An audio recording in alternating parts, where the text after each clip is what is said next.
What's your baseball philosophy? What got you so far? As cliche as it sounds, to keep it fun. It's a kid's game. You get paid to play a kid's game. I don't get paid a lot to play a kid's game. I do get paid occasionally. So just keep it fun, keep it loose. Try and play as many pranks on people as I possibly can. Proverbially get away with murder, see how far I can get away with things. And, just keep things loose, have fun. I mean, it's baseball. It's a good time. Now, as a hitter, do you approach every pitcher individually, or do you have one approach for everybody? It depends. Depends who it is. Depends what he's got. What kind of pitcher he is. Sometimes the situation will dictate my approach. Sometimes, things just change. The game will tell you what you need to do. Runners in scoring position in a certain way, how the defense is positioned, how they're pitching me, how I know this guy, how I feel that day. There could be a day I feel like $1 million, but I'm for whatever reason something's not there. There's another day where I feel horrible, but you're gonna run that barrel's gonna run to the ball, and you're gonna get something out of it. So when all else fails, just put a good swing on the ball. Now, some people talk about first-round draft picks. They have a lot of talent. Some of them are getting passed in the organization by guys drafted in the 50th round. Why does that happen? It depends on who you ask, really. But when it comes down to it, I'm pretty sure it comes down to dollars. Any organization that makes a significant financial investment in one guy, you have to justify that investment. Whether it's correct or not, you have to justify that investment.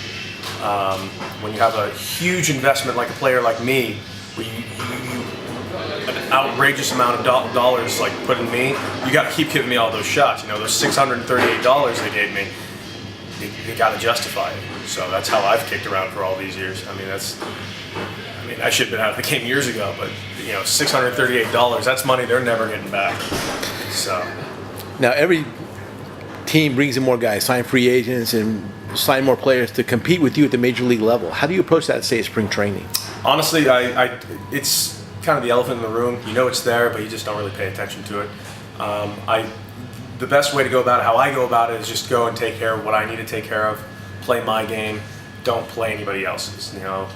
Yeah, you're competing against this guy, you're competing against that guy, but once you start letting all those other things come in, playing with your head, once you try and think what they're thinking, what your bosses are thinking, those are things you can't control. The only thing I can control is that pitch, that at bat, this ground ball, that fly ball. Again, it's a cliche answer, but it's the truth. You can't control all these things. So the best way to go about it is really just to take care of your own personal business on the field, go about your business right, and how I do it is just to have as much fun as possible. Now, talk about baseball as a failure sport. There's injuries, you're up and down the organization. Has there been a time that you wanted to leave baseball? Not really. I've been playing this game full-blown since I was 3 years old. It's all I've ever wanted to do. All these things I do on the side for fun are just for fun. I have some free time, so I'll make a movie or something, or I'll write a script, and I used to act when I was younger and do things like that, but really, all I've ever wanted to do is play baseball. And I've ever thought about leaving the game. Maybe, I don't know, once it doesn't really count. There was just a time where I was just, minor league baseball takes its toll on you financially at times. And that's the truth. It's just, you don't get paid very much. You're living your dream, but, the pay's not significant. So there was a time where I was starting to look at my bank account and seeing a lot of negative numbers, just going, I might need to get a new job. And what have you learned the hard way that nobody told you about professional baseball? Unfortunately, I was well informed that it's a grind. Well informed by a lot of people. Say, hey, it's a grind, but you work hard. You gotta work hard. You work hard. You keep going until, the thing that kept me from really, even remotely, really getting into thinking about leaving the game, I never really thought about leaving the game. I'm gonna make that perfectly clear. There was just that one thing crossed my mind.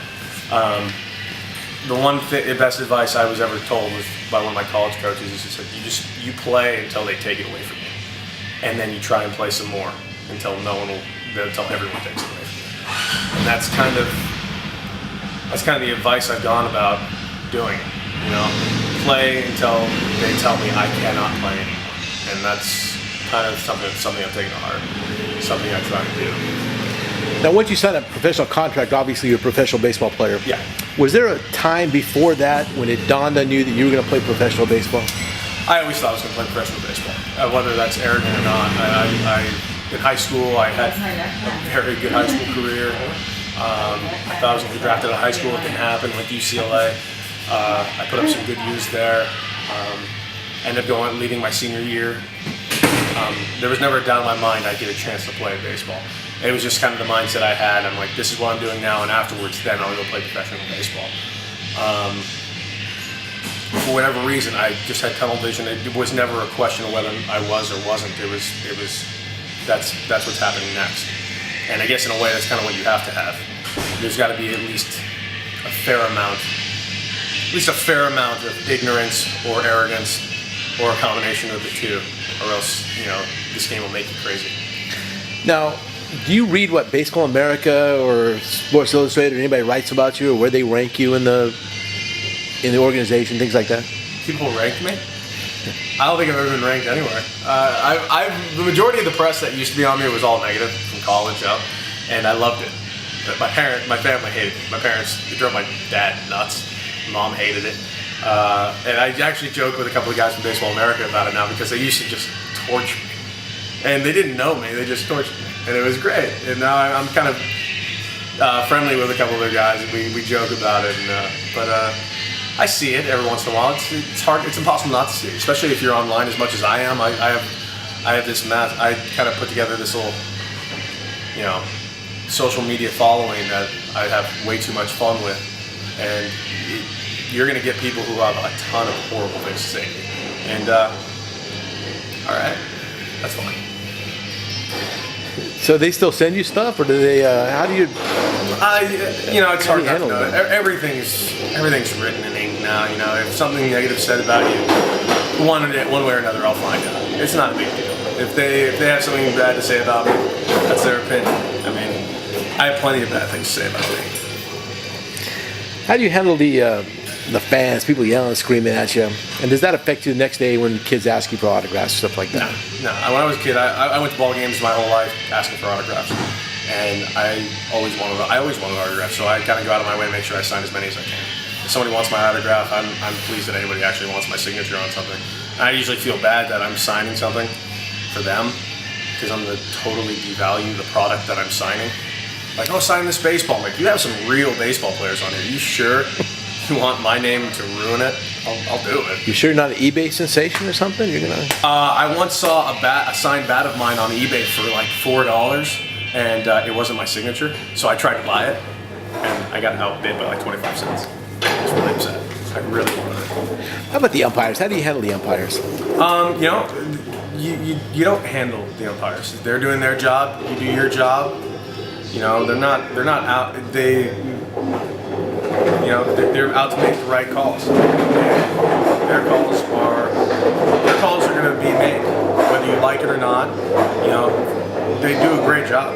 The truth is, I mean, no matter what close call you make, half the people in the field are going to be mad, and it's just the way it is. So you don't really deal with the umpires. You understand they're trying to get the big leagues too. They're not out to get anybody. They're not out to hurt anybody. They're out there working as hard as they possibly can. And you know, I've tried to go out them. I tried never to argue with them, because it's not going to do any good.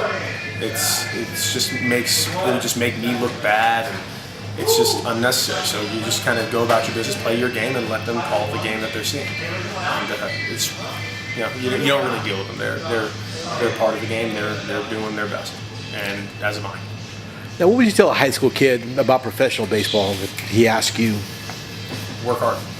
If you want to make it further in this game, you know, I haven't been to the big leagues. All I want to do is get to the big leagues, and I work extremely hard to get there, trying to get there. And off season, it's a grind every day. It's 8-hour days, workouts, running, workout again, hit, throw, work out a position. Work out again. it's a hard deal. The only advice I can give somebody is just to work as hard as you possibly can, and then after you're done, work a little harder. Because if you're a guy who's not going to be drafted in the first few rounds, that's how you're going to have to make it. You're going to have to grind through. You're going to have to outwork everyone else. Because that was another piece of advice I got from my hitting coach in college, Rick Vanderhook. He's head coach of Fullerton now. He used to always yell at us about working hard, because no matter how hard you think you're working, when you're done hitting, someone else is in that cage just a little bit longer than you trying to take your job. And that's, it's a cutthroat way of looking at it, and you try your best not to acknowledge the cutthroatness of the game. You try and make sure to keep it a game and keep it fun. But the fact is, if you don't work hard at it, you're not going to get there. And I'm going to keep working hard until I get there, and I want to get there. And that's how I do it, and that's the best advice I could ever give. Work as hard as you possibly could. Is there anything else about baseball you want to tell somebody? It's fun. There are 4 bases. The goal is to score more than the other guys within 27 outs. But if you have the same score after 27 outs, you actually play a few more outs. I love Hawaii 5-0. The original, not the new one. The new show's unwatchable. I love me some Jack Lord. But no, it's keep it fun. Everyone wants to overanalyze the game. I had a hitting coach always used to say, "Keep it simple, stupid." The game's complicated enough. Don't make it worse. Don't try and outthink your way out of it.